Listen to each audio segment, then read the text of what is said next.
అందుకే అంటా ఉన్నా అధ్యక్ష, సంస్కారం అనేది రావాలి అధ్యక్ష, స్వతహాగా నేర్పితే రాదు అధ్యక్ష. ఇంకో మాట చెప్తా ఉన్నా అధ్యక్ష, రెండు గ్యారంటీలు 10 లక్షల ఆరోగ్యశ్రీ. ఇక్కడ హరీష్ రావు గారు ఉన్నారు అధ్యక్ష.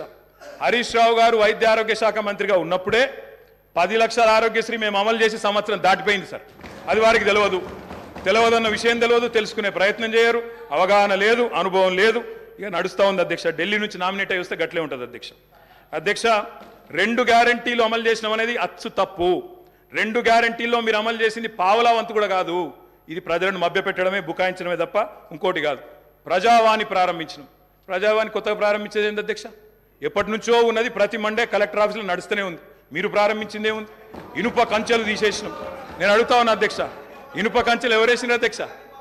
ఇనుప కంచెలు ఎవరేసినరు? 2012లో వేసిందే కాంగ్రెస్ ప్రభుత్వం, కిరణ్ కుమార్ రెడ్డి నాయకత్వం. వాళ్ళు వేసిన కంచెలు వాళ్ళే తీసి ఆ ఇల్లును బట్టన్న కప్పచెప్పి ఇప్పుడు అక్కడ ముఖ్యమంత్రి ఉంటలేరు కాబట్టి సహజంగా అక్కడ సెక్యూరిటీ అవసరం లేదని సెక్యూరిటీ తీసేసి దానికి మేమేదో గోడలు బద్దలు కొట్టినాం, కంచెలు తీసేసినాం అధ్యక్ష. ఈ బిల్డప్లు ప్రజలు నమ్మరు అధ్యక్ష. 2012లో వాళ్ళే కంచెలేసి 2023లో వాళ్ళే తీసి ఏదో చేసినాం అంటే ప్రజలంతా పిచ్చివాళ్ళు కాదు అధ్యక్ష, అన్ని గమనిస్తూ ఉన్నారు అధ్యక్ష. నేను ఒకటే అంటా ఉన్నా అధ్యక్ష, వారు ఎన్ని చెప్పినారంటే అధ్యక్ష మాటలు, ఇగో మా బట్టన్న గ్యారంటీ ఇవ్వడమే కాకుండా గ్యారంటీ మీదకి వెళ్ళి అఫిడవిట్ ఇచ్చిండు సార్. 100 రూపాయల బాండ్ పేపర్ మీద మొత్తం మధుర నియోజకవర్గంలో మా బట్టన్న మొత్తం అఫిడవిట్ ఇచ్చుకుంటూ తిరిగిండు. ప్రజలు నమ్మతలేరో నమ్ముతారో నమ్మరో అని చెప్పి అఫిడవిట్ ఇచ్చిండు అధ్యక్ష. నో ప్రాబ్లం, తప్పకుండా వారు చేయాలనే కోరుతున్నాం, చేస్తే పూర్తిగా సహకరిస్తామని చెప్పి కూడా తెలియజేస్తా ఉన్నాం. ఇవాళ నాయకుడు రాహుల్ గాంధీ గారు చెప్పారు అధ్యక్ష, మొట్టమొదటి క్యాబినెట్లోనే 6 గ్యారంటీలకు చట్టబద్ధత తెస్తాం, మెగా డిఎస్సి మొట్టమొదటి క్యాబినెట్లోనే ఇస్తాం, 6 నెలల్లో డిఎస్సి పూర్తి చేస్తాం, రిక్రూట్మెంట్ చేస్తాం. మొట్టమొదటి క్యాబినెట్. ఇప్పుడు 3 క్యాబినెట్లు అయినట్టున్నాయి అధ్యక్ష. మరి మొదటి క్యాబినెట్ ఎడవైందో, 6 గ్యారంటీలకు చట్టబద్ధత ఎడవైందో చెప్పాలి అధ్యక్ష. రాహుల్ గాంధీ గారు చెప్పారు ఆదిలాబాద్లో. ఏం చెప్పారు అధ్యక్ష? 24 గంటల్లోనే, ఇది నేను చెప్తలేను అధ్యక్ష, హిందుస్థాన్ టైమ్స్ రాసింది, 24 గంటల్లోనే 2 లక్షల రూపాయల రుణమాఫీ చేస్తాం రైతులకు. ఇది రాహుల్ గాంధీ గారు చెప్పిన మాట. నిలబెట్టాలని చెప్పి నేను కోరుతా ఉన్నా.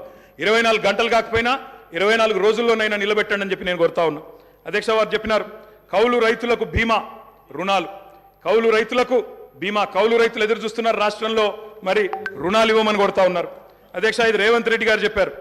కేసీఆర్ ఉంటే 5,000 వస్తాయి, కేసీఆర్ ఓడిపోతే 15,000 వస్తాయని చెప్పి డిసెంబర్ 9 నాడు స్వయంగా రేవంత్ రెడ్డి గారు చెప్పారు. ముఖ్యమంత్రి పదవిలో కూర్చున్నారు. మరి వారు డిసెంబర్ 9 దాటిపోయినట్టుంది. ఈరోజు డిసెంబర్ 16 అనుకుంటా. 15,000 ఎడబోయినాయని చెప్పి రైతులు అడుగుతా ఉన్నారు. రేవంత్ రెడ్డి గారు మీరు సమాధానం చెప్పేటప్పుడు చెప్పాలని కోరుతా ఉన్నాం అధ్యక్ష. వారు చెప్పారు బీసీలకు 1,00,000 కోట్లు, బీసీలకు సబ్ ప్లాన్ తెస్తాం, బీసీలకు ఎంబీసీ మంత్రిత్వ శాఖ తెస్తాం, బీసీలకు మేము బ్రహ్మాండంగా 1,00,000 కోట్లు కేటాయిస్తాం, సబ్ ప్లాన్ తెస్తామన్నారు. నిలబెట్టుకోండి, వెల్కమ్ చెప్తాం, తప్పకుండా స్వాగతిస్తాం.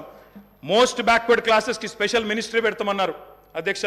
బీసీ డిక్లరేషన్లో మోస్ట్ బ్యాక్వర్డ్ క్లాసెస్కి స్పెషల్ మినిస్ట్రీ అన్నారు. ఇప్పటిదాకా కదలికున్నట్టు లేదు. వారికి నేను గుర్తు చేస్తా ఉన్నా, రాష్ట్రంలోని బలహీన వర్గాలు చూస్తూ ఉన్నారు, సమాధానం చెప్పేటప్పుడు చెప్పాలని చెప్పి కూడా నేను కోరుతా ఉన్నా. మైనారిటీలకు sub plan, minority sub plan అన్నారు. బడ్జెట్ సెషన్లోనన్నా తెండి, తప్పకుండా మైనారిటీలకు బీసీలకు సబ్ ప్లాన్ తేవాలా. తేకపోతే తప్పకుండా ప్రధాన ప్రతిపక్షంగా మైనారిటీల తరఫున బీసీల తరఫున గొంతు విప్పుతామని చెప్పి కూడా నేను తెలియజేస్తా ఉన్నా అధ్యక్ష. ఆటో డ్రైవర్లకు నెలకు 1,200 ఇస్తాం, బోర్డు పెడతామని చెప్పి రాహుల్ గాంధీ గారు చెప్పారు. తప్పకుండా నిలబెట్టాలా. 7 లక్షల మంది ఆటో డ్రైవర్లకు ఇస్తామన్నారు. నిలబెట్టుకోవాలని చెప్పి నేను కోరుతా ఉన్నా. రాష్ట్రంలోని తమ్ముళ్ళు ఎదురు చూస్తూ ఉన్నారు. మొదటి క్యాబినెట్లో మెగా డిఎస్సి అన్నారు, అతి లేదు గతి లేదు. అదేవిధంగా జాబ్ క్యాలెండర్ అన్నారు, టీఎస్పీఎస్సీ ప్రక్షాళన అన్నారు. మరి దాని మీద కూడా తప్పకుండా చెప్పాలా అధ్యక్ష. ఇంకా చెప్పారు అధ్యక్ష, మొదటి ఏడాదిలో 2 లక్షల ఉద్యోగాలు భర్తీ చేస్తామన్నారు. ఆ ఉద్యోగాల వివరాలు ప్రకటించాలని చెప్పి నేను డిమాండ్ చేస్తా ఉన్నా. తప్పకుండా చేయాలని చెప్పి కోరుతా ఉన్నా. ఇక మా సోదరుడు వివేక్ గారు కూడా మాట్లాడినారు అధ్యక్ష. మా వివేక్ అన్న కూడా చెప్పిండు 40,000 ఉద్యోగాలు ఇస్తా చెన్నూరులో అని చెప్పిండు అధ్యక్ష. చెన్నూరు ప్రజలు ఆశగా మా వివేక్ అన్న గురించి చూస్తున్నారు. తప్పకుండా 40,000 ఉద్యోగాలు ఇవ్వాలని చెప్పి కూడా నేను కోరుతా ఉన్నా అధ్యక్ష. ఇంకా చాలా చెప్పారు అధ్యక్ష. ఇట్లా హామీలు 1, 2 కాదు అధ్యక్ష, చాలా చెప్పారు. We welcome it. మీరు నిలబెట్టుకోండి, తప్పకుండా నిలబెట్టుకోండి, తప్పకుండా బ్రహ్మాండంగా పనిచేయండి. మేము చేసిన దానికంటే ఎక్కువ పని చేయండి, మేము చేసిన దానికంటే ఎక్కువ పేరు సంపాదించుకోండి. 64 కాకపోతే ప్రజలు మీకు ఇంకా ఎక్కువ ఆశీర్వాదం ఇస్తారు. తప్పకుండా చేసుకోండి, మాకు అభ్యంతరం లేదు అధ్యక్ష. ఇంకొక మాట గవర్నర్ ప్రసంగంలో చెప్పారు అధ్యక్ష, మాకు చాలా విచిత్రం అనిపించింది. అమరుల త్యాగాలు, బలిదానాలు ఎవరు అధ్యక్ష? ఎవరి వల్ల చనిపోయినారు ఈ అమరులు? యాదిరెడ్డి అనే తమ్ముడు ఢిల్లీకి పోయి ఎవరి పేరు రాసిపెట్టి చచ్చిపోయినాడు అధ్యక్ష? ఇక్కడ ఉన్న వాళ్ళకి వినబడతలేదు మా ఆర్తనాదాలని చెప్పి ఢిల్లీకి పోయి రాసి చనిపోయిన మాట వాస్తవం కాదా అధ్యక్ష? తెలంగాణ ఉద్యమాన్ని అనగా తొక్కింది ఎవరు అధ్యక్ష? 1952లో 7 మందిని చంపింది ఎవరు? 69లో 371 మందిని చంపింది ఎవరు? 2004 నుంచి 14 దాకా మరి 100 మంది ప్రాణాలు తీసుకున్నది ఎవరు? శ్రీకాంతచారి కానీ, యాదిరెడ్డి కానీ, యాదయ్య కానీ వారి మరణాలకు కారణం ఎవరు? బలి దేవత ఎవరు? ఇవన్నీ కూడా ప్రజలకు తెలుసు అధ్యక్ష. తప్పకుండా సరైన సమయంలో సరైన నిర్ణయం ప్రజలు తీసుకుంటారు అధ్యక్ష. బలి దేవత అన్నదెవరో కూడా ప్రజలకు తెలుసు అధ్యక్ష. కావాలంటే రికార్డు ప్లే చేయమంటే కూడా చేస్తా. బలి దేవత ఎవరు, బలి దేవత అని అన్నదెవరు, ఇవన్నీ కూడా ప్రజల ముందు ఉన్నాయి. తప్పకుండా చెప్తాం అధ్యక్ష.